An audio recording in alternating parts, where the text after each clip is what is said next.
Is this thing on? Can you hear me? Is anybody out there? Hey, tune in. It's the hottest show, homie, on the West Coast. The Roy Anthony Show. It's the hottest show, homie, on the West Coast. The Roy Anthony Show. It's the hottest show, homie, on the West Coast. The Roy Anthony Show. And it's featuring the homie Big Hank. It's the hottest show, homie, on the West Coast. The Roy Anthony Show. It's the hottest show, homie, on the West Coast. The Roy Anthony Show. It's the hottest show, homie, on the West Coast. The Roy Anthony Show. And it's featuring the co-host Big Hank. It's the hottest show, homie, on the West Coast. Everybody tune in, you dig it? It's funny as hell, my dude. It's where we can kick it. Everything is going down. They about to do the most. It ain't a confrontation, it's a conversation, homie. Yo, on the weekends, Roy Anthony.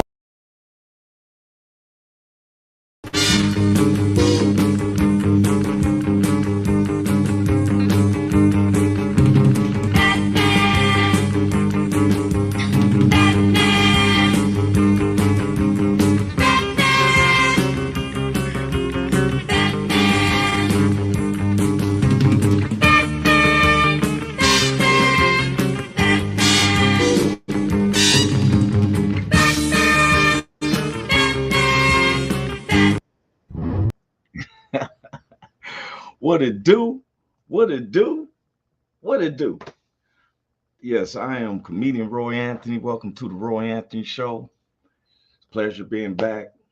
This is my birthday weekend start. My birthday is October 23rd, and this is October the 20th. I started my party on Monday.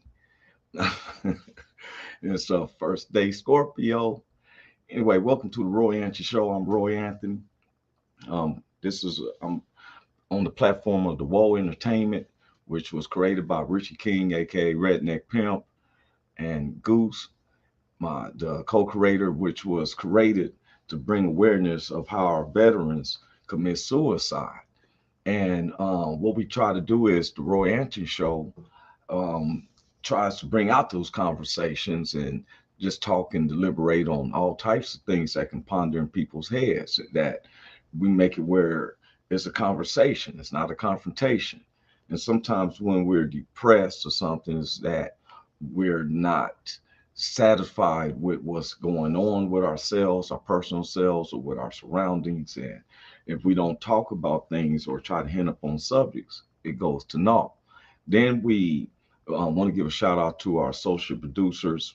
Blue Phoenix, ranked number 9th in the world when it comes to the gamings. We have our good partner Athens. They make sure that everything runs correctly. And then we have our sponsors like Matthew Brooks.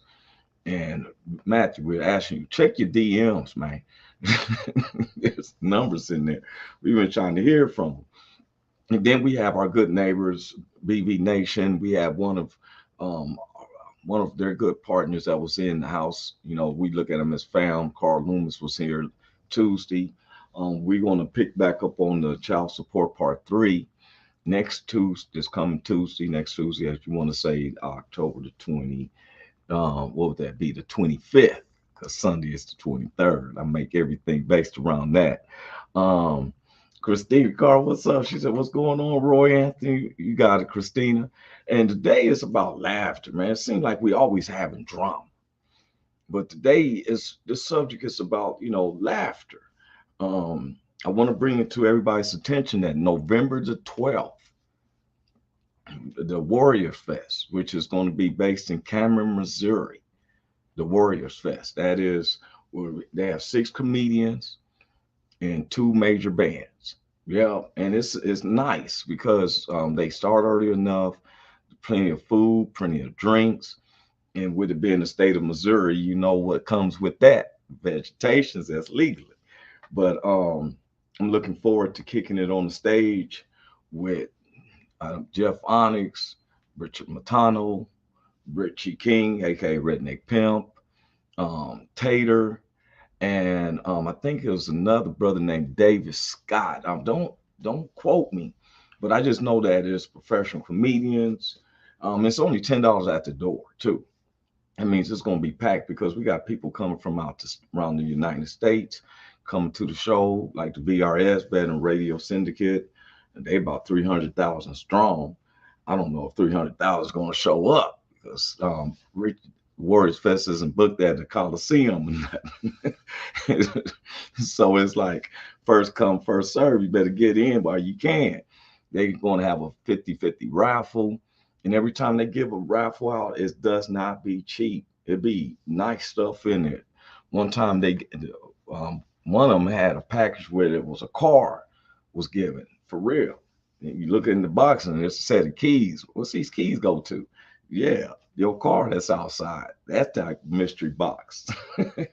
And so you get so many points. They be having real car situations, products. I've seen where Goose makes these knives, personalized knives and stuff, and it's real cool. Now, I want to always give a shout out to my co-stars, Cynthia Joy, who just had another death in her family, and she was going through a change of job position, so she'd be popping up. Big Hank always pops up after he's done his work there at the church, and then he shows up. So, and then sometimes if some people don't pop up, we know that some of our guests comes in. Sometimes it'll be my fault and stuff. I probably done sent the wrong link because we've been basing working on the studio, and there's more to stuff. Especially, I've been in the process of buying a house, and it's a trip because buying a house seems to be harder than buying a car, and I just can't get the understanding because um we a car you can drive everywhere. You can drive. I could drive to Mexico. A house, I ain't trying to move it. I don't have no money to have a house.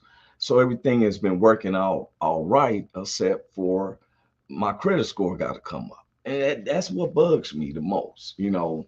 I don't know what a credit score has to do with me making a payment on the house or any other thing, but it is what it is. It's an American institution. I don't know if other countries go by credit score. I just know that's something that we do here in America. And so I just said, you know what? We always have enough drama, especially like this past show was the child support situation. That could be so depressing. Seem like right when you take one step forward, you got two steps, you got to go backwards. And then they put you in a game of twist, especially when it deals with incarceration over what they consider irresponsibility. And so America seems to hold a lot of people in prison or send them to prison for most mundane situations when we got, more. I feel like prisons should be mainly for people who has killed people or pedophiles and stuff like that. Um, Drinking and driving unless you have killed someone. How you can have two DUIs. It could become a mandatory 6 months in prison. I thank God I ain't never had a DUI, and so if I'm the type that if I'm driving and I feel like I haven't got tipsy, I'm gonna pull over somebody I know, jump in the back seat, make sure you put your keys in your pocket, and lock the doors, and there it is. you know, but anyway, I said today's show is about humor. Sometimes we concentrate on stuff so much that we forget to laugh. And we know that humor, which creates laughter physically, it cures every ailment in the body. When in the Bible, and you've probably seen it in Reader Digest, they took the phrase from the Holy Bible that laughter is the best medicine. In a scientific form, laughter produces an endorphin out of our brains that cures every disease, sickness, any ailments out of your body, literally. And the scientists has for years have been trying to dissect the brain to reach this particular endorphin, but there's no way to mask it unless you laugh. and you have to laugh wholeheartedly. You ever been laughing so hard that the back of your head and it tightens up and all that? That's around your cerebellum, because what it's doing is that the cerebellum, which is your neutral nervous system, is the main frame of your nervous systems, that sends out throughout your body, which is the base, is your cerebellum. And sometimes when you laugh, and the cerebellum is being triggered because the brain is opening up the endorphins to release into your body. And it is a proven fact. I never get one of the comics that I knew. We used to try to do voluntary comedy for the hospital. And there was this particular guy, it was an older guy, and he was like, they had given him just any minute to die because his body was failing him. Different diseases and everything was taking its toll. Well, the comic comes in there. He says something that really made this man laugh so hard that all his vitals got better and stuff. See, it's easy to get depressed and sad about things. It's easy to get confounded. And sometimes with me, I deal with an elderly mother where sometimes she gets frustrated, and sometimes I'm not helping the matter. Sometimes because some things I feel like it's a little bit too mundane to be concentrated on. But then sometimes I, like we should do with anybody else, I put uh, my feet in her shoes, not literally, but to see how she's seeing things. And our world is constantly changing, and it can be scary to some of our elders and our kids. We have a suicide rate of teenagers committing suicide 22 a month. Here recently, we had a young man I came aware of. He was 19, been had an honorable discharge coming from the military, but apparently he wasn't ready for this particular life. Now I don't can't speculate on it. It's just that sometimes it's alarming when our teenagers is scared of the future or the present days to face the future, and sometimes there's this spirit that puts into our heads is better on the other side. So sometimes it could be hard to try to find humor, especially if you're coming home, your lights is off, or your there's no food. Sometimes it can feel like everything is just totally going bad. And I remember there was times when it was like everything went bad for me, everything. And I found myself just laughing at myself and stuff because I was like, what more can I do? What more can I take? You know, and sometimes when I start putting myself and seeing other people and how they go through, sometimes I found that my problems wasn't just as bad. You know, I pride myself of being a comedian, and sometimes people think that being comedians, we got it easy, like nothing affects us. Well, it does. That's why we tell jokes. That's why I try to make other people laugh. It's a gift in me to make you laugh. I pride myself. There's not a person I haven't met that I didn't get them to laugh or smile in some particular way. It's not even on the stage. You know, it's easy to make someone mad. Have you ever noticed that? I seen guys looking at each other wrong. Like, what you looking at? What you looking at? And we don't find humor. Sometimes you go, well, you got to find humor in this life, especially if you like me. I believe in a spiritual God. I believe that God is a spirit, and they that worship Him must worship Him in spirit and in truth. CEO to our head producer, I was just telling them about November the 12th, the Warriors Fest. You know, but I believe in God. Now I don't press my beliefs on other people. You know, because we are giving a choice. You got a choice to be sad. You got a choice to be happy. You have a choice to be mad. You got a choice to be joyful. It seems like we spend almost 80% of our talking within a 24-hour span on drama, and instead of trying to uplift. And I'm a person of that too. Sometimes I'm not. I've done have people like, why are you looking so serious or being so serious? Aren't you a comedian? It's just that I'm a human as well. You know, um, everything isn't fun and jokes, but I do try to find humor out of it.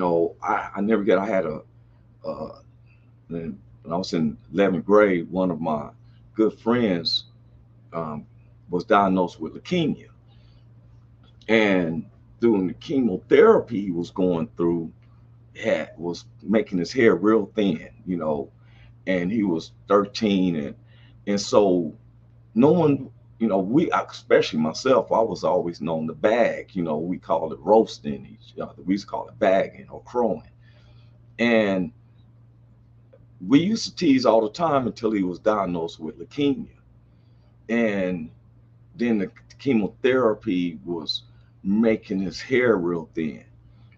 And one day, he came around, was all the fellas, and it was like, we was like, hey, what's up, bro? What's up? And he said, man, Roy, why you don't tease with me no more? And I said, well, man, how can you, laugh at you when you're going through this cancer situation? And he said, man, Roy, man, that's what makes my day, of knowing that you don't see me no different. You laugh with me. He said, I deal with this every day, bro. And man, it just makes me feel better if y'all treat me like I'm the same way. So, when he got done, I said, well, okay, you old coconut head. And man, I never get, we laughed so hard, you know, to where he passed away 4 days later, to where, of course we cried, but I never get me and him laughing so hard of when I said, "Oh, coconut head," and it made his day. And his mother thanked me because he went home and laughed. And when he passed away, she said that he was happy. Sometimes we can have a sense of humor, but it's sometimes may not. The timing is off. As a stand-up comedian, we pride ourselves on timing. You know, um, that was something I had to work on when I was first getting in. I'd be telling a joke, people start laughing, but I'm still going into my wording. You gotta kind of pause so the people can, get their laughter out. Then you hit them with the next piece and the next piece. And so, um, Richie always say, you don't have to apologize for funny. Now, sometimes as a comedian, you have to recognize your crowd. There was this one time, I was working at the Queen Mary. The Cancer Society had asked the Queen Mary to provide 3 comics for this big show that they wanted. And it was packed like 400 people. And the one comic, this one comic came to me in the back. He said, hey, man, I don't know what I should say, man. Stuff, should I talk about when I gave up cigarettes and all that? Because and I'm looking at him like, you know, dude, you got to do what you feel. I'm not a person to direct a comedian on what to say or what not to say. I know to recognize your crowd, but it's not for me to teach him. He's looked at as a professional comedian. So, he gets up there and tries to do the cigarette thing. And apparently it did not work. I never get him getting off the stage. Man, his face was longer than I-70 highway, boy. And so when they brought me up, they was like, okay, they was like, Okay, we brought this next comedian. Now, my mind was not to bring up anything that was going to be discerning, disheartening to anybody, And so, what we did was we came up. When I went up, I did a, I did a set, and this I'm about to show a comedy joke that one of my most popular jokes that is loved by a lot of, especially of all races. I've been every time I've done it, go do a show, it's been requested to see me do this particular joke live about me riding a horse. and and when I wrote this joke, I did not know that this joke would carry me so far to where we're in Compton and Watts, and they be like, man, I love when you do that horseback riding joke. And I was like, okay, because I did it when I wrote the joke, is that I was working at the Queen Mary, and the Queen Mary was always based on diversity. It wasn't black crowds, it wasn't white crowds, it wasn't Latino crowds. So my grandmother, before she had passed, had told me, because I used to be real raunchy. I'm gonna let everyone know I was raw with it. I used to work with Cat Williams back in the days, before he was a national known treasure, because Los Angeles and probably United States, but Los Angeles, based around the Hollywood, has a lot of hidden treasures. And Cat Williams was one of the ones I got to work with him. He really didn't like me that much, as far as on the personal side, but he still always had me come up on the shows and stuff because I appealed to the audience. But I learned a lot from him. I would watch him. I would watch his performances. He don't even know, when I would go to the Comedy Store and he would be down there, and I get to go. I'd be in the green room, but I come to the side and I would watch his energy and his delivery and the confidence. And at the time, he used to be called Cat in the Hat, and he was in the movie Friday After Next, if I'm not mistaken. And I just really admired his skills. Now I worked with a lot of different comics as far as passing through a stage or anything, but one of the things that I was known for is, like, I love telling a storyline. I liked mixing reality with fantasy, if it makes sense, because I share a secret that some of the things I've talked about has been, I experienced it, or somebody else I know, because it's not just me who writes my materials. I have 3 or 4 good friends of mine that we come up with jokes, and they be like, hey, and we really push about how delivery should be, stuff like this. So I can't just take credit for this particular joke, but I want to go on and show this is one of the ones that's one of the most requested jokes of mine. So I want to share this with everyone.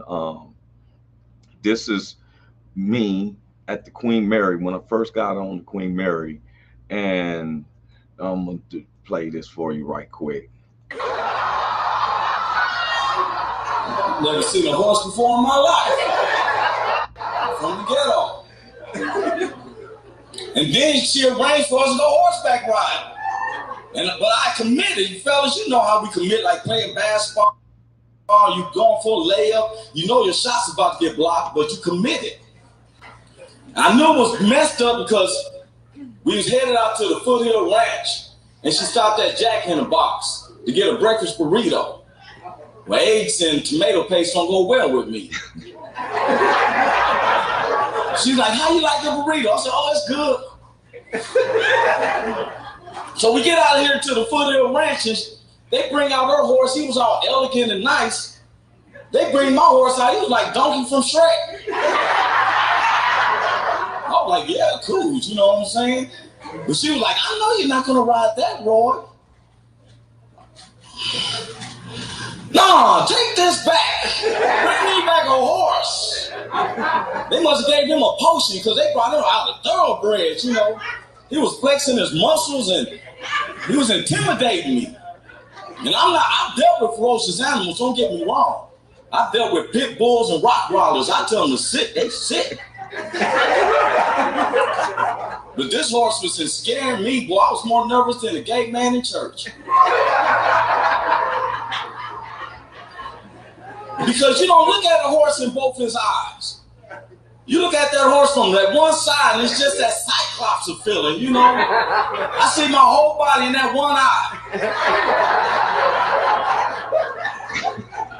So my day jumped on her horse all nicely. It took me 15 minutes to get up on my horse. Because I had my foot on the stirrup, but he kept backing up like he was laughing at me with that eye. So the cowhand secretly put me on. I was like, all right. So we went moseling on, you know. Moseling is a cowboy term. That means going on about your business. So I'm moseling on, you know. I started wondering is how do cowboys ride horses across the United States? Because I hadn't gone 200 yards before my ass got sores all over. I mean, my rear was raw. So I started leaning over my horse like I was riding sea biscuits. You know? It's a beautiful day. Well, I shouldn't have did that. Because the saddle has this thing that sticks up in the front. It was pressed up against my stomach. And with that jogging along and that jack in the box, I felt like I had to pass gas. But I sparked. You ever spark? That's just embarrassing stuff right there, man. Because that's when you think you're letting out some air, but you feel some liquefizations. Your grippers will act like emergency brakes, man. My grippers were like, you be insecure the rest of the day, don't you? Because you be checking it. You be letting it out a little bit at a time. Because if you feel any weakness, you be like, oh, I'm sick. I ain't feeling good. I must got a fever. I shouldn't be doing this. This ain't normal. All of a sudden, my dating horse took off running real fast. My horse took suit. I was like, wait a minute, I didn't say giddy up or none of that. So my grippers was already on overload. And with all this going real fast, I'm screaming, hold up. So she started saying, what's wrong? I said, I gotta use it. Now believe me, I'm not gonna tell her what I gotta do. It was a good thing I had a couple of them Jack in the Box napkins in my pocket.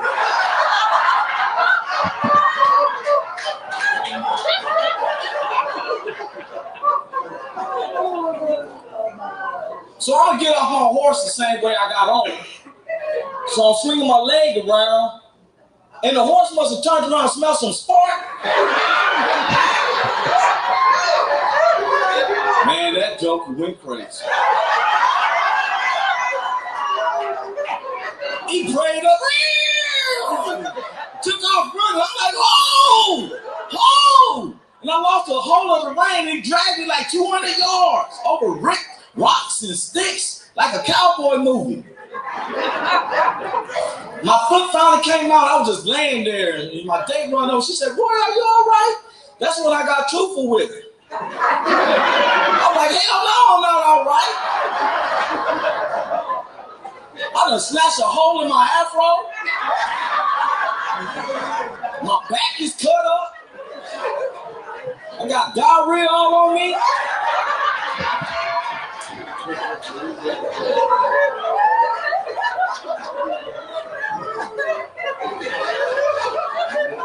And I don't ride horses. If it takes a ride a horse to be with you, then I'm gonna be a lonely ghetto individual.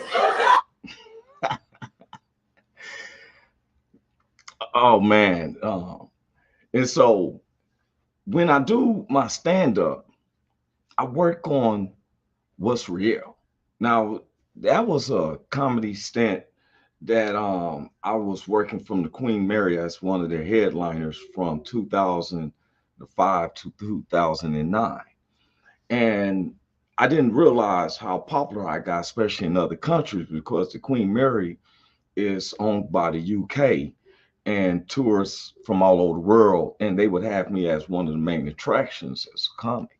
And that particular show was where it was 400 people representing the Cancer Society.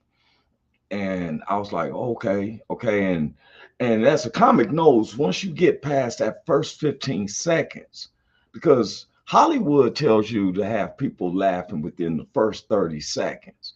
I kind of shortened it to where 15 seconds, as far as just getting, getting the crowd's attention. So I've always been called a captivator because I captivate the audience. Now, sometimes as a comedian, it might be just two or three people. And two or three people is the hardest thing as a comic, because when you have a bigger crowd, the bigger crowd makes the laughter, because laughter is contagious. If one person laughs, it makes another person laugh. Sometimes the challenging for a comedian is if there's only two or three people. And I was told that because in Hollywood, when you're auditioning, even as a stand-up comedian, they probably have two or three people in the room. Last Comic Standing hound me forever in 2009. I think it was 2009. They hounded me forever. Wanted me to come to New York, then wanted me to come to Houston, and they wasn't fronting the bill. So then they was like, well, what city are you close to? They asked me to come to Tempe, Arizona. And I didn't have to wait in the long lines that I seen people do. I had a special invite by NBC. And when I go up in there to do the audition, I'm in front of three other comedians and one big camera guy working for NBC. I done filled out almost an inch thick of contracts, and it told me you are not going to be selected. They already had who they want, but they put me on special notice because I've actually worked with some of the comics that won, like April Macy, and I've known some of the other comics from there. But I've just never been a person who likes to name drop companies that I have worked with. I'm just keeping it 100. Sometimes I like working with the type that, let's say, if it's big. Now, I challenging to me because I love working with uh, blacks, whites, Latinos. I've done every type of show. Only show I haven't did was for I think it was Asians. I've never done worked with an Asian show. But one of the things though that I pride is that I challenge myself. Sometimes a comic has where they already have planned materials. Me, I've always worked off of three scenarios. I have planned, improv, and bagging. That's my set. If I go on a set, when I do a set, you will never know what is planned, what's improv. Now, the roasting part is when I tease with someone in the audience, is something that I typically like to do sometimes. It's because it makes it a little bit interesting, especially when you messing with the audience. And so there's this one episode that someone had asked me about, could I show the one where I was teasing with the audience members? And so I said, you know what, I could bring that up. But I want to tell people, especially there, we got some people wants to perform. Hold up, we got Miss Leonie. What's up, Miss Leonie Waits? Her tag now says franchise beauty, Franzine beauty, if I'm saying that correct. How you doing, Sugar? Good, I'm doing great. How are you? Oh, I'm doing great. And so just sharing about the comedy exploits and it's being a comedian. And so I want to give her a shout out. Let me tell y'all something. Miss Leonie Wade, as you can see, she is so professional. She's been, since I've known her since 2008, she has been a professional, had a beauty, she does the beauty salons, and she's one of the top insurance people. If I'm wrong, just stop me. But a lot of people don't know is Leonie used to be a stand-up comedian. She used to be on the show with me, right? I'm not going to. She may not want me to describe the one joke she was popular for, but she have all the men in the audience. We be sweating. She said I was laughing, and boy, the guys, I myself was wondering. I'm not going to bring up the particular joke because how long has it been since you've been doing stand-up, Leon? Oh, it's been, wow, at least what, 10, 15 years maybe? 2009. It's almost 2019. That's 13, 14 years. Yeah. Yes. Yeah. Man, time go by, don't it? I know. And like I've told other people, Leonie was one of the ones who helped support. I could share stories. This one particular story of a known comic, and Leonie had to save the day a couple of times. And what she saved, it wasn't that she saved the day to spring it out. It saved for me. I had to go to jail because I was ready to put hands on some folks for real. One time we had our own show going on. Leonie is like, she's the peacemaker of the show. And I was up on the stage. I was doing my, beginning monologues before we brought the other comics on the MC. And this one particular comic walks in and just disrupt the show. I'm the headliner. I'm the headliner. And I said, hey, bro, we're going to talk about this when I get off here. Let me bring up this next comic, then I'm going to talk with you. And this particular brother was going around to other comic shows, and they called themselves pirating the shows. And they would actually go into other comic shows and literally punk the people and make them do the headliner and all that. But not when he came over to our show. So I'm in the back while the other comic, I just brought a comic up. I went to the back, and I'm talking to this dude like, hey man, you coming up on in here and bringing all this disrespect and all that. And there was this guy that was standing beside him, kept saying, who he is, and he got scared when I turned my attention to him. Yeah, I know who he is. Who is you? Who do you think you can keep talking to? And then my partner's standing up, like, so now they got to figure out how they're going to leave up out of here without getting some hands put on. That's where I went with it. Forget all the ambassador stuff is out the door. This is a confrontation. Forget the conversation. Leonie came in and she stepped in, and I was like, okay.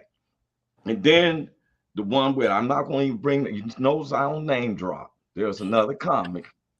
He's very well known. And he had a friend who called himself being a promoter, and they talked to me about letting him be a guest appearance on our show. And it was told that this guy who asked this particular comic to be on our show was going to pay this particular comic to be on our show. Now, me and a band that I was working with came up with a routine we was going to do. But this particular comic, you've seen him on TV and everything. Not only does he goes past his time of 20 minutes, he's on there for 45 minutes, so disrespectful that when I came up on the side to tell him, hey man, he flags me off. Like now, he like, yeah, I'm whoop de whoop de whoop. Boy. Because it's about to be all on the news. Whoop de whoop de whoop, then got his butt whoop de whoop de whoop served to him. And so Leonie, to be peaceful, applied, and they did it while unaware, and Miss Leonie, who she carries the weight of, she's the head of her household. She got her daughter and her grandkids, and other people who work for her, she stays on top of it.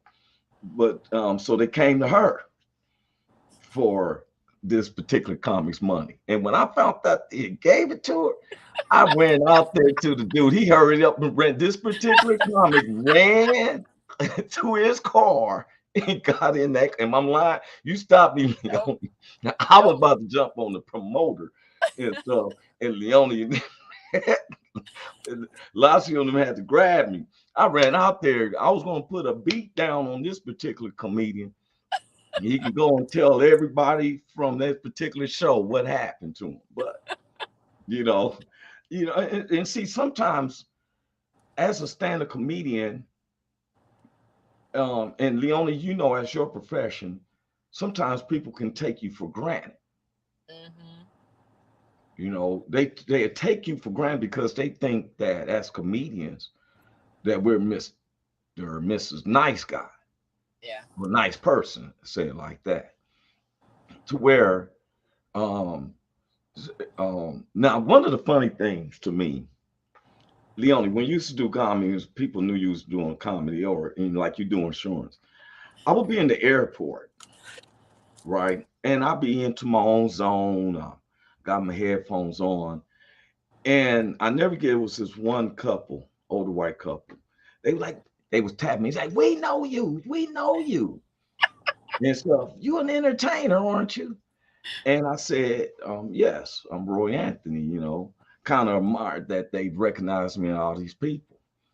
And then the first thing they say is, do you know Dave Chappelle? I was like, no, I don't know Dave Chappelle. Well, he's funny to us. Okay, thank you. Yeah, he's a humorous guy. You sure you don't know Dave Chappelle? Now it turns in because he probably can help you a lot. Wait a minute. That's what they said. Oh, Now I'm feeling assaulted right. because you got my attention to recognize that I'm a comedian. Are you saying that my comedy isn't strong enough that I need to listen to Dave Chappelle? And the lady said, no, we just saying that he's funny and we should see you up there just like him. No, I got a flyer here. You can come see me at this show. Have you ever been through that where somebody is comparing you or something? You've been through that Yeah, scenario? but they literally look at me and say, are you Whitney Houston? I'm like, no, I don't even look like her. So many people say I look like her and I don't, Yeah. So it was that they were always approaching me as being someone else and just not who I am. So yeah, I got that a lot. Let me tell you something. I'm a most embarrassing thing. Two things. I was in the Crystal Park Casino in Compton. Uh-huh. And a bunch of Asians was getting off this bus. And I happened to come outside. And next thing you know, they rush up to me taking pictures. So I'm like, what the world's going on? You were they taking smart. pictures. And smart. No. The dude kept trying to tell him he's not Kobe Bryant. literally. It's because I'm 6 even. Kobe 6'6" at the time, rest in heaven. But they was taking. I mean, for real. I come outside the Hill Square and these people just came up. Oh my God! And I'm like, hey, what's going on, right? And the dude's like, they think you're Kobe Bryant. And I tell them that I'm not. I'm gonna tell you, though, the most embarrassing situations. I know you know where the Rosa Parks station is, the blue line where it meets the green line station, which is in Imperial Highway. Anybody who's understanding, this is where Long Beach meets Compton, and they have the train stations where you can take the blue line that takes you on into downtown, or you can jump on the green line at the same station, which takes you to the airport. So this particular day, I decided, I just had my head completely shaved. I decided to wear a bandana. Mm-hmm. Rolled it up and tied it with my hat. Literally the truth. I get to the Rosa Parks station. I hear some people screaming, Tupac. So I'm looking around too, that I want to see Tupac because he was known for making public appearances in some of the most precarious areas. This is the Right. truth. I This was in 97. Mm-hmm. I'm hearing this lady scream, Tupac. So I see a crowd running towards the platform. Literally a crowd, almost Oh 50 wow. to 100 people. So I'm looking like, where is he?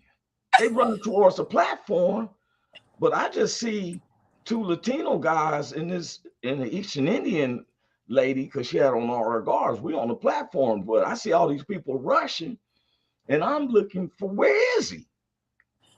The people run up, it just was grabbing on me. Oh Tupac. my. And I'm saying I'm not Tupac. My name is Roy. I mean, look, Yes, you look, are.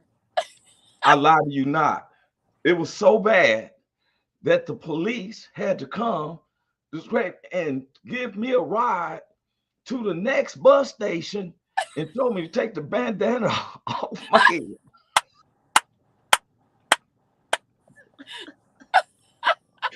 I mean, I ain't even thinking. I had put it to the ties Right. with my hat cocked. And these people, one lady screamed out Tupac, and all these people And I rushed can see out. that though. I can see it. You look like him. You No, do no, favor no. him. Yes, you do. Now, the Well, only Cynthia, time that I did not identify that I was somebody famous, I was at a restaurant and they came back, oh, no, your money's no good. You're good here. And I'm like, okay. Because, I wasn't who they thought I was, but I mean, Whitney they thought you Houston. was Whitney at this time. No, the last time I wore my hair, I think they thought I was Holly Berry at one point.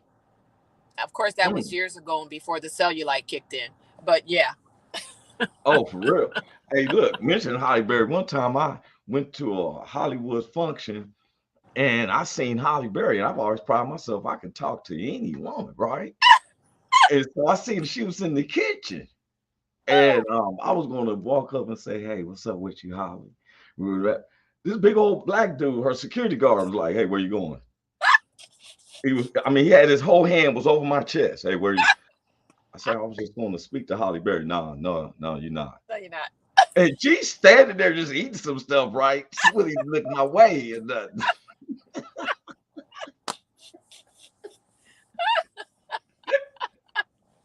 I was He trying to said be no. like, get on in the scene.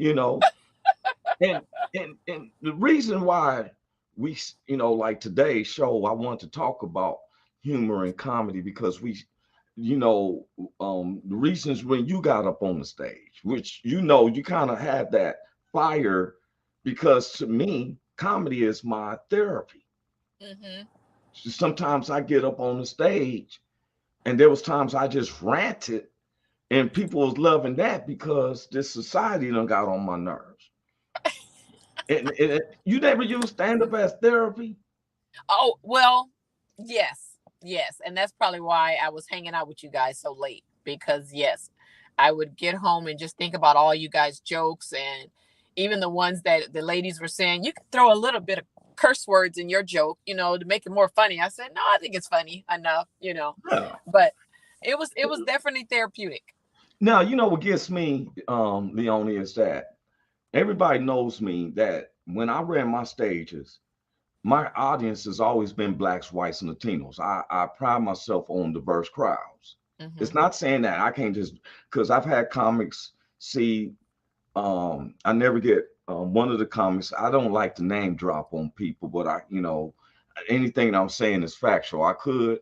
And so, but one of the comics came when we was at the Blue Cafe in downtown Long Beach, Hmm. kept, he seen the crowd was diverse, and he put me, he said, hey man, I ain't never rocked with no white crowd. That's what he Wow. told me. But turned around, I thought that was weird. And then this one white comic came the next show we had, and it was like, hey man, I ain't did a black crowd before. And Oh. I mean, I've been through this. And I don't have no problems with sharing my stage. Right. Well, there was a comic, and I'm gonna drop his name, Richard Weiss. Richard Weiss was this tall white guy. Um, if you never paid attention to people like Bob Newhart, because I'm a connoisseur of stand-up comedy. It's not Mm-hmm. just the black comics. I listen to the white comics. There's Richard Shamel. I loved him. Rest in Mm-hmm. peace. Um, I love my man. What was the other guy? He passed away. His name's right at the tip of my tongue. He what's the comedian that he used to say stuff like, "My apartment is infested with koala bears." And so every Well, time I I don't turn my know. lights, Pull your tongue out so I can see it, because you said it's on the tip of your tongue. yeah, So I I know. don't See, know. look. But I used to catch a lot of flack about Richard Weiss Wow. because Richard Weiss had that type of dry Bob Newhart type style of comedy. Like Right. if you watch the show Frasier, I like Frasier. The Right. show Frasier has me laugh. Some people will be like, I don't understand it, but it would make me laugh. Right. Well, one time, all the brothers came around me and said, "Why do you always put this comic up on the stage, man? He's kind of corny." I said, "I don't find him corny. I think that his comedy is just highly intellectual. You may not understand it. Not saying you're a dummy, but his comedy, I I understand him."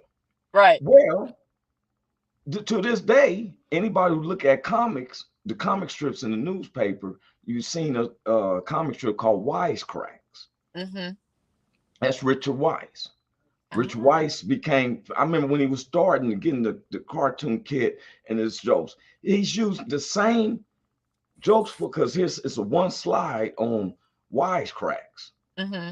It's one frame, and it make you laugh just from the one frame because of the stuff he said. Well, those are the same jokes that Richard Weiss was saying on the stage. And when I talked to him, I said, "Man, I heard you up there balling." He said, "Yeah, bro, it's a good time." He was already wealthy. His family's wealthy from upstate New York, but he lives out there in Right. Newport Beach now, and he is Mm-hmm. very wealthy from the wisecrack. Sometimes I tell people, and if you notice, there's comedy everywhere. Um, I'm before I go back and farther, I want to say thank you to Leonie. She got on her tag as Francine Beauty, but Leonie has reached out and had me involved with, even with the insurance, deeply so, um, to the point that I want to tell you why I got you on the screen. The biggest word that you helped me really, and I'm noticing this is a word that's helping a lot of the men that I've been talking to. No one talks to us, especially some minorities like myself, a black man, about Mm-hmm. leaving a legacy. Mm-hmm. That phrase right there, she had my full attention. Because why do I do stand-up comedy and stuff? Why is it on YouTube? So when I pass away, it's still part of my legacy. Mm-hmm. But in a personal sense, I wasn't leaving nobody nothing except my YouTube.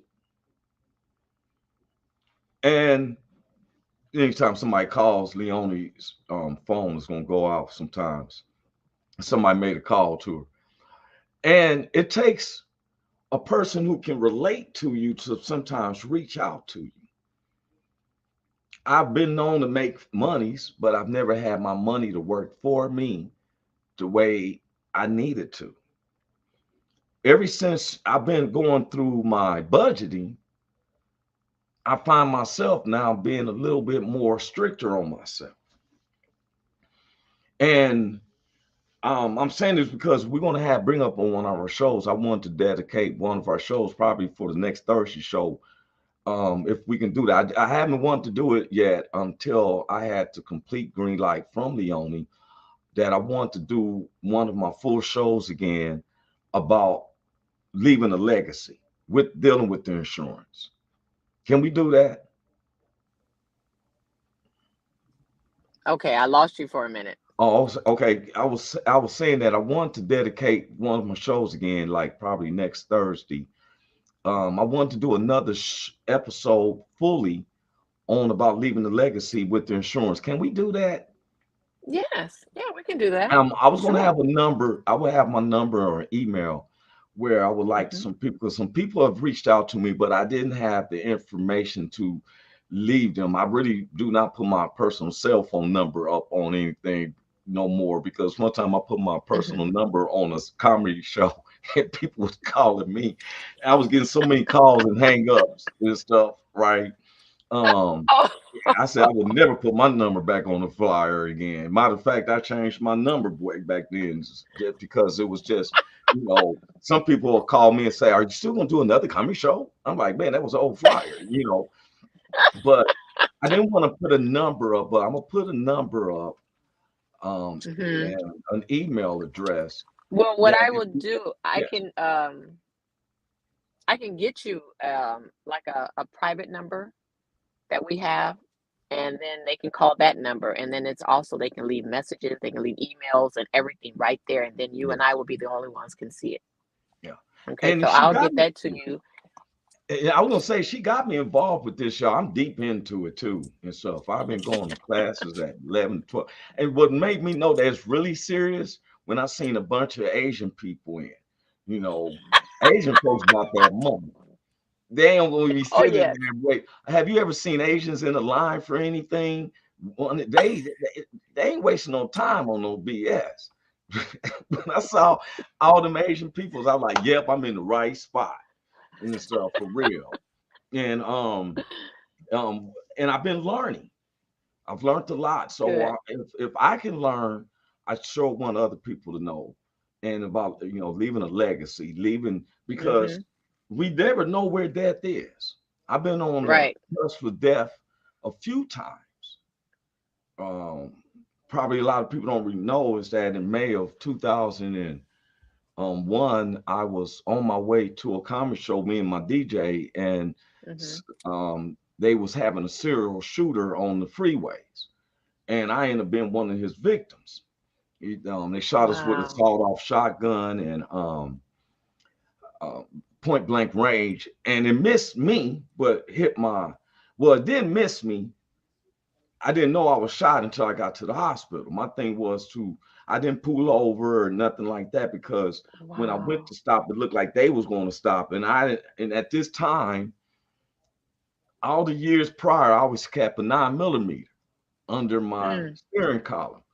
And at this January the 1st of 2001, I had stated I wasn't going to carry a weapon no more. And now I'm reaching for it like, hey, these guys are shooting at me. And my Oh. DJ took 4 in the face. They had Oh. took a Wow. sawed-off shotgun and filled it up with 44 mags and everything like that. And when we got to the hospital, I kept seeing these little black dots things, and every time Mhm. I go to focus on them, I was falling over sideways, and found out I had 6 bullet holes in my back. How they shot me in Oh the back, wow. I don't know. And they was able to remove 4, the 2 they Mm. can't mess with. And at that time, it wasn't nothing funny. Mm-mm. You would think it was nothing funny, No. but there was something funny that happened. I will never share this. While I'm driving us to the emergency, my DJ is screaming out, his face is just Mhm. bleeding. And Mhm. I turned into the wrong parking lot instead of going into the emergency hospital parking lot, I turned into the bank parking lot by accident. Oh. And he's falling out the car screaming, I've been shot. And I looked, I said, oh, hey, bro, we're not the hospital. It's the next one over. And he went, oh, for real? So he got back in the car. You know what? Y'all silly. Silly. Look, literally, I'm honking the Silly. horn. He's falling out the car. I've been shot. And I looked, I said, oh, because it was the ATM machines. I said, oh man. So I said, hey, bro.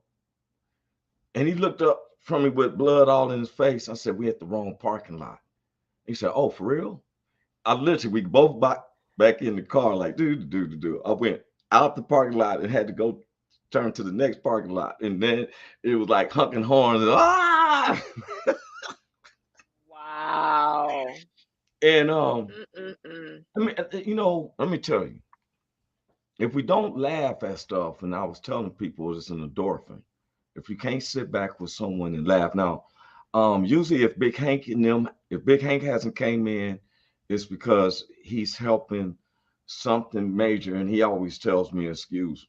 Cynthia Joy just lost her uncle right before the night before the show Tuesday.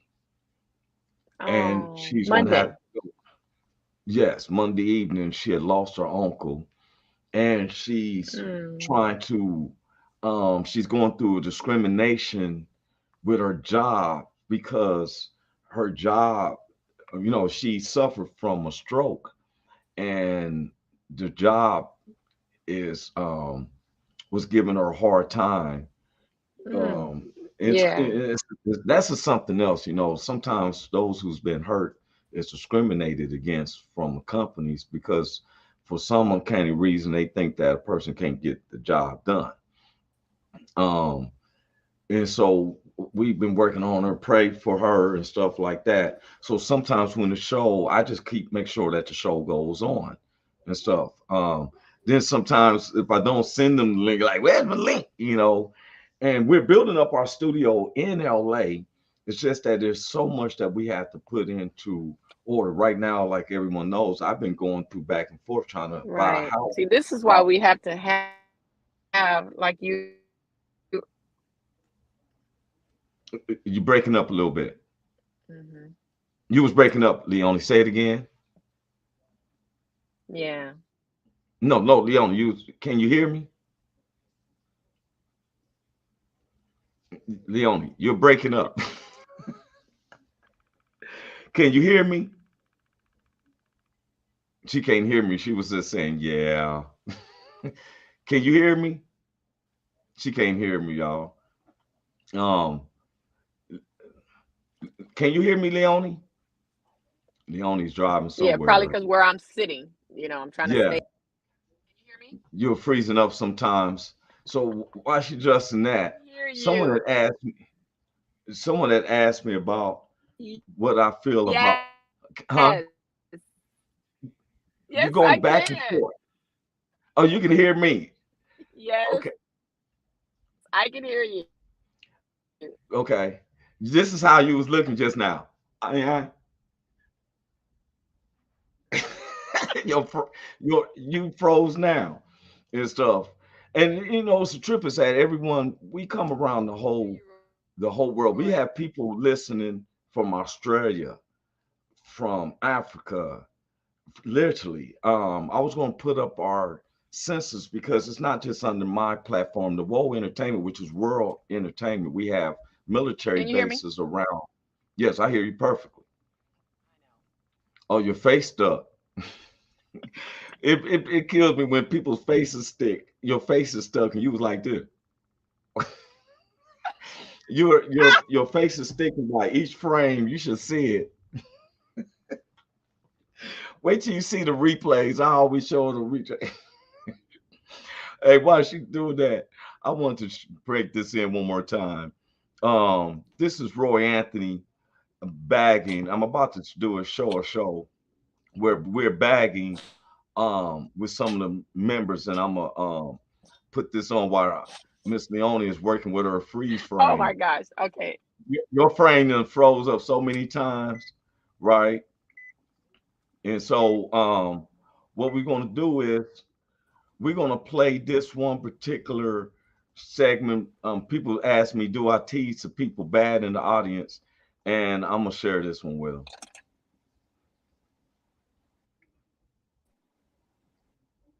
See, my comedy's for everybody. I had you laugh. This black guy sing the VIP. I was like, we're moving on up. He scared me. That's a damn shame. I thought it was my shadow. I'm like, I didn't move that way. He went that way. I'm like, oh shit. Oh, it's another black guy. I was like, okay. For real, I thought my shadow went through. Hey, it's like, yeah, that was my shadow the whole time. That's why I kept stepping over here like my shadow's getting all the attention. My shadow wearing a diamond necklace. I don't got shit.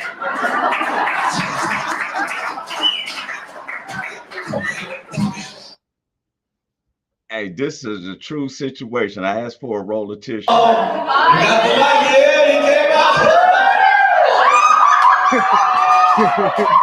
Oh, he took Peter now. You wild for that. I can't mess with you no more. He scared the hell out of me. I'm a terrorist. Oh, it's toilet paper.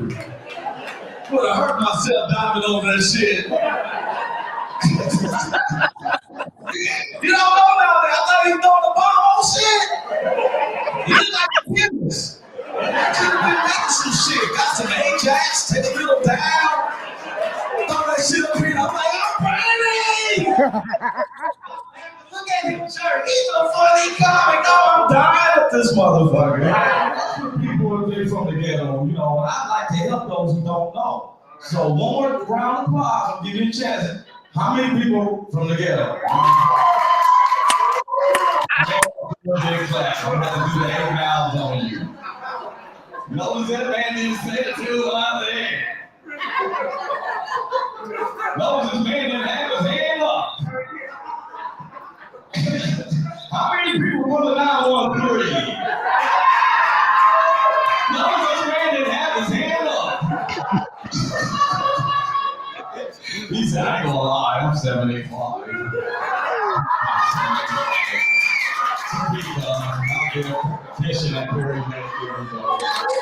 I got my cap here. When I leave here, I'm gonna go deal with some worms, and we're going out there to the 75. His cousin like, oh my God, I ain't gonna let him live this down, Leroy. I'm just teasing with you. What's his name, man? John? Okay, John. John got them handlebar mustaches and said, hey! The motherfucking tractor won't go 10 miles per hour. He looked at like, damn, I drove that motherfucker to the club. He like Richard Pryor, 2012. I had it all the way to Kansas City on a tractor. What kind of gas? Man, I just... Hilarious. Man, I just... And you know, what's the trip is that I pride ourselves on what we do. My mother and her friends, you know, I've always a thank. Now, a lot of people don't know. I want to share this tidbit with a lot of people before we start channeling off. When I first got into stand-up, I was real raunchy with it. I mean, I was real raunchy. And I didn't, you know, have no support from family, just support from the homies in the hood. So I was just telling it like it is, like real raunchy, like. And my grandmother, when I was a kid, used to, in the honor me doing comedy, they would say stuff like, how you gonna serve the Lord and the devil too? And it would perplex me to where I just said, you know what, I'm gonna go do my thing. Well, in 2003, I was on my way to Santa Monica Court to pay a ticket, and my grandmother called me out the blue. Well, my grandmother to me was like that financial talk. When she stopped, I stopped. And this, matter of fact, I had a bench warrant I had to take care of because I didn't go into the court. I wanted to hear what my grandmother said. You know? And she died 6 months after this conversation she had. She talked to me for about 2 hours. She said, son, don't you give up on that comedy. She said, the Lord showed me a vision. And then she told me, I want you to clean it up. Now, she had never seen my comedy. Wow. I didn't put nothing on YouTube or nothing. She said, I want you to clean it up. God showed me what you were saying and stuff. She said, I want you to clean it up. Say a cuss. If you say a cuss word, let it be once in a mile. But I want you to clean it up. Then she Mhm. told me they're going to try to give you drugs to make you stay up. Don't take your drugs. Don't take no drugs that's going to keep you up. Get you plenty of rest. Take a nap before you go up. That's why people sometimes notice that I sit in the corner and tilt my hat and I take a little nap. Nothing to keep me hyped. And she gave me a lot of do's and don'ts. And she Mhm. said, I saw you because my biggest thing to everybody wasn't not to be known as the number one stand-up comedian. I always say Right. that. But my biggest goal was for a 5 motion picture deal. Mhm. And that's what I've been pushing. I'm close and I'm close. They Paramount Universal just came to me about this $250,000 franchise tax, and I'm like, you can't cover that for me if you're gonna give me the budget, you know. They gonna take it out of your budget. Yeah, it was exactly that part because I told Mama, I said my movies are going to be a hit, but it's been a step. And when you're doing things independently, people tend to look at other people and say, "Oh, they doing it, why you not?" And it's Mhm. sometimes God has timing for other people. It wasn't Yes. ready for me to do it 5 or 10 years ago because the heathen that I was going to be 10 times 10 by that. So Ah! Woo! God knows what He's working with me, right? Because Yes, he does. yeah, Yes. I'm a lot slower now in taking care of myself than when I was there. I'm very spiritual about my own personal get downs. Mhm. Um, Money doesn't make me. I pride myself Exactly. on making money, but Exactly. I would have been a manipulator and stuff probably more so because I had to come to grips with myself. And as comedians, we sometimes, I've never been jealous over comedians I see on TV that I've Mhm. seen in a movie. And you can say to yourself, hey, like just like when I met with Tiffany Haddish, we had, remember Lele, Mhm. the tall Yep. comedian lady? Well, Mhm. Tiffany Haddish was her mentor. Mhm. And so Lele, talk, that's how I met Tiffany. Now, I'm not a person who zones on whatever. I'm really proud of her success. I Mhm. met her at my apartment over on 4th Street. She came to my apartment with Lele, and we sat at the table and stuff. And next thing you know, I see her in this. I seen her in the commercials with Travelocity, and Mhm. then the different movies.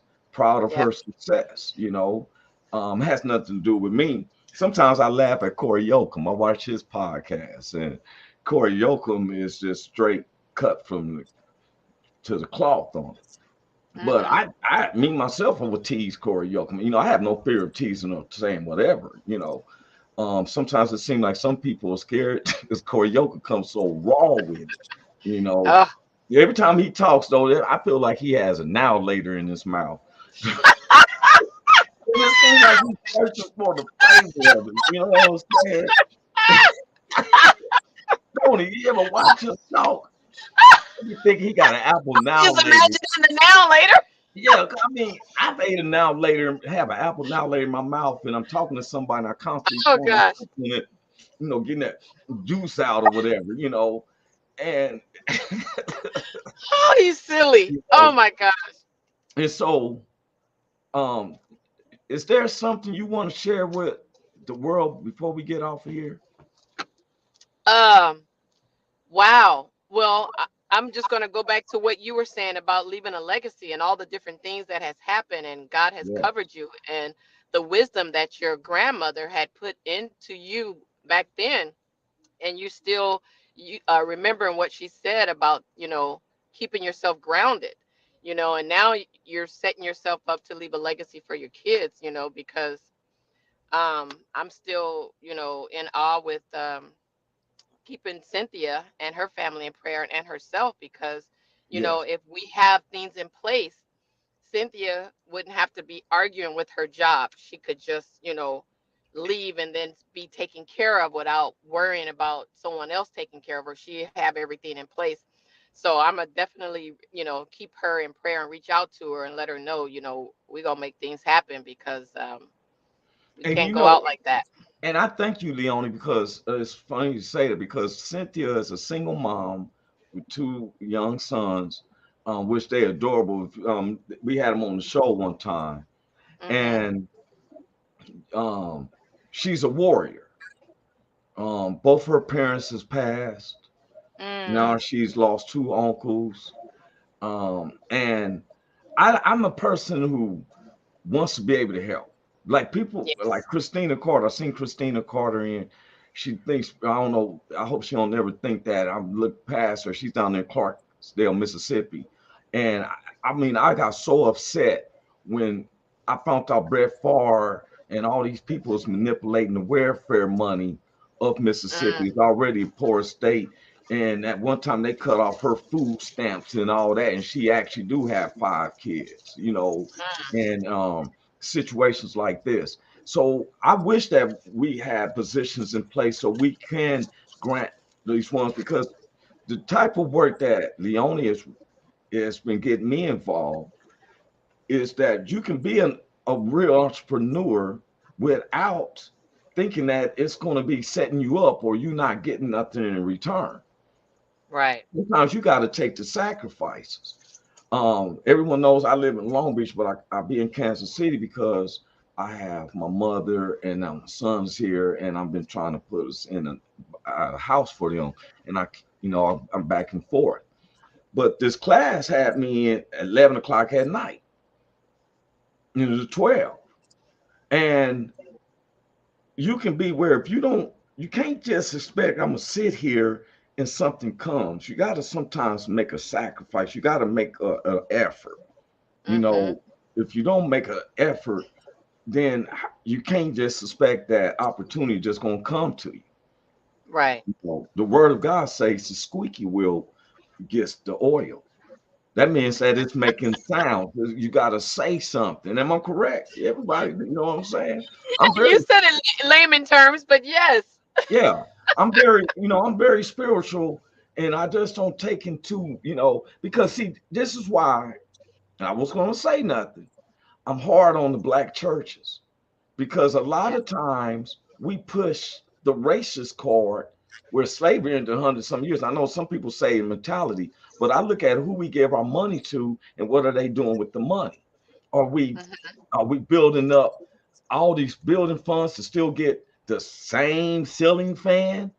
Or are Mm. we taking the money to open up a general contractor license so we can hire the carpenters in our church that's unemployed and we give because the church can give and hire a contractor. Mhm. We can have Yep. barbers, a beauty Yep. salon. Mhm. Am I correct? I'm pretty Yes. sure the lady who was a beautician, she really needed to work and stuff. You probably could get her in a chair and you tell her the dues and like, hey, you need to pay this amount because Yep. I've seen some women beauticians and they say, well, Mhm. they charged me $150 a day in the chair. But I've Mhm. seen them come out with 800 and something dollars and you didn't have to write no taxes on it. So, but what are you doing with your money? So Yeah. that's what the issue is. Yeah. So when you, like you said, the churches, we supposed to go, and if we trust the word, pay our 10%. And that Yeah. 10% could be time with someone. That 10% could be cleaning the church. That Preach. 10% Yes. could be financially. But what are you doing with the 90%? That's Yeah. what you're supposed to be taking care of. If you don't have anything after, whatever you do, you're not taking care of yourself. Yeah. But So it's like, you know why I blame I blame some of the black churches on with the black community. You know why? why? Because if you and I could make money for a year or two without having to Mhm. pay taxes, oh, we Mhm. killing the game. Am I correct? Mhm. With just 2 years. I Mhm. don't like seeing something where it says I'm established, the church been established since 1897, and I don't Mhm. see no factories built or nothing like that. But I see No. people like Creflo, you driving in a nice big old jet, or this one pastor had a gold toilet and stuff like this. Okay. You Now know, see, those are the ones that are really messing it up for the common person, because they're calling them hypocrites. They're calling them liars and cheats, and and then you get one that confess that I've been having my members pay for my jet. That's not all men and women of God. You know, it's like if we look at that, that's what turns people away from God. And see, that means you put all your trust in man. God said, trust me, not man. So when you trust Exactly. man, that's when you mess up. Now let me That's ask you. Yes, let me ask go you a ahead. question, Miss Leon. Not to cut you off. I want to hear what you just said. What's it? You just said 10% of our tithes because most churches is ran off of tithe and offerings. Hmm. So what do you say when they got to $6 billion that they was all got to split? If you was a recognized church, you got to split the $6 billion, no, $7.3 billion, and that was part of the during the pandemic. Pandemic. All of them didn't get it. Some of them got more than what they needed. Just like some of those people that made fictitious businesses so they can claim money. So all that monies that people were getting, no one can show for it. People went out and bought cars, didn't buy a home, didn't save it. So just think of the churches that applied for it and didn't get it, and think of the people that made fictitious businesses. They even gave their kids jobs so they can collect. So everybody's getting all this money and don't have a place to show for it, and they're back homeless again. They're back in debt. So what are we as people are the church? So That's we're what I'm the saying. people and we're the church. So these people right here got this money and nobody brought it into the church. And some of the churches didn't even qualify for it because they didn't have their 501c3 correct. Their monies wasn't correct. They didn't have a separate account. So it goes with a lot. Being in the administration with my family, and my family owns it. My sister and my brother-in-law have a church. You know, they still work. They work outside of the church. They still have their regular jobs because they're not dependent on the members to take care of their salary. They're like, no, we're gonna still Yeah. work. But see, what I'm saying though is that, let's say, for instance, this insurance company, like who we're Hmm. working with now, to my Right. understanding, it looks like it was the president is an Asian guy. Hmm. He's Now, he's Korean. okay, Korean. Now, what I'm saying is, now what he's offering to people like even myself and help, and I was, well, I took some serious notes this past Tuesday, y'all, because this is when they talked about the compensation. I was like, yeah. And but my point is, why isn't it that, see, this is where it started waking me up. I remember seeing some brothers come to church, different church, and they're looking for help, like get a job. Job leads to housing, stuff like that. And the people said, we're gonna pray for you, brother. When I felt like, why isn't it that we have something to open up for them to be able to say, hey, you okay? If we know you're down and out, we're gonna give you this start. We're gonna help you. You can go to here, report here at 8 in the morning because we own this warehouse. See, this is my problem. I seen a big old college church built over by my man, by one of my partner's houses over between I'm gonna say, is it Century and Normandy. There's a big mega college, and some of the people that live across the street said they can't get a job. And I'm Hmm. saying to myself, how do we help? With, why isn't that we don't have factories to open up stuff? Why isn't it that if we could take this and then say if we open the factory and say, okay, we're gonna give you a job here, or we have mortgage companies in the church, we're gonna pay the church. You understand what I'm saying? I look at stuff like that, but we're gonna Yep. hold that for another time. Um, Leonie, I just want to say your hair looks very beautiful too. You done whipped it up, or her hair be like, hey, she ain't like them carpenters. She ever have a carpenter work on in her house, and then you go to his house is just as raggedy. I done had a You dude are cut silly. my hair, and his hair was just as nappy. And I'm like, okay, I hope this Well, ain't a that's sign. how they're wearing it now. Now it comes nappy now. That's all they do. Oh yeah. Well, hey, well, I'm telling everybody, this is my birthday weekend. Today is October the 20th. My birthday is October the 23rd. I'm grateful for my family, my mother, my kids, and my friends and associates. I even grateful for those who don't like me, because Exactly. if you're pleasing everybody, then you're doing something wrong. Exactly. When people don't like you, that means you're doing something right. When some people don't like you. Yes. Well, you know what, Miss Leone, it's been a pleasure. Thank you for joining in. Always. Yes, I will be finishing up my class this evening. Woohoo! And I know y'all don't understand. That was an accomplishment. They had this one lady, her voice was so soft, it was just making me laugh. She was like, "Hey, everybody, I hope that you don't think I'm really shocked." And her voice was like, she might as well have been singing, "Go to sleep, go to sleep." That's what I ever seen. I was like, man, your voice was making me just go straight to sleep. Now the lady this past Tuesday, she was like, "Hey, I love when people talk in confidence too." And I was like, okay, I'm in the right arena. And we're gonna get onto that. We're gonna give this show specifically to Leone. If it can get my attention, is this isn't your not every day just knocking at your door, you need insurance. This is something meaningful to yourself personally. No one is making a profit off of you. You're making a profit off of yourself. Correct. If I'm wrong about that, stop me, Miss Leone. Oh, you're right. You're making a profit for yourself. They ain't fat. I love how the company is based upon, but we're gonna go more into detail. I don't want to speak up on it because I'm still learning. Don't quote me, because any questions you give me, I gotta secretly text Leone. Because she's teaching me. So, whole questions and everything. And I don't like to do things like, oh, I'm Mr. This and that, and I can help you. I'm gonna work with her on getting the numbers and stuff. And you don't have to go through me.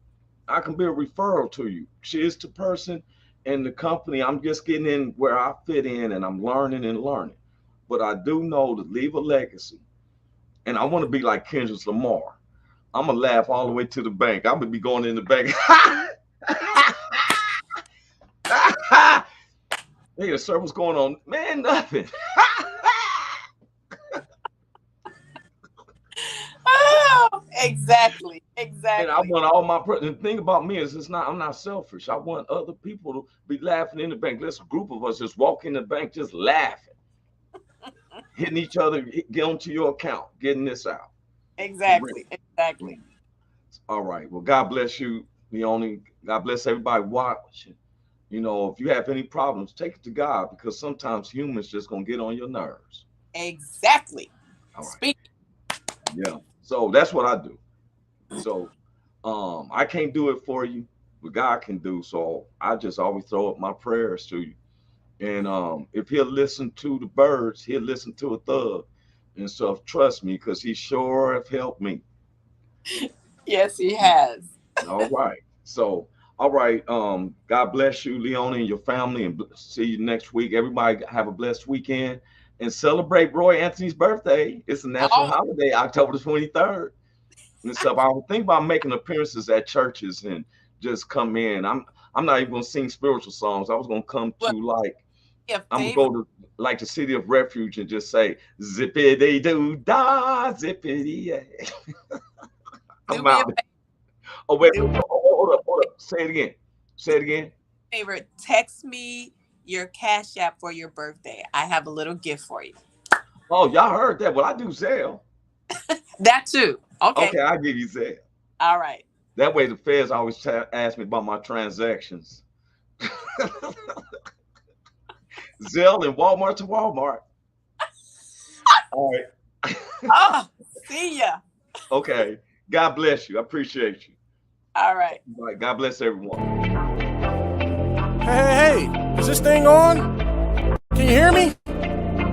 Is anybody out there? Hey, tune in. It's the hottest show, homie, on the West Coast. The Roy Anthony Show. It's the hottest show, homie.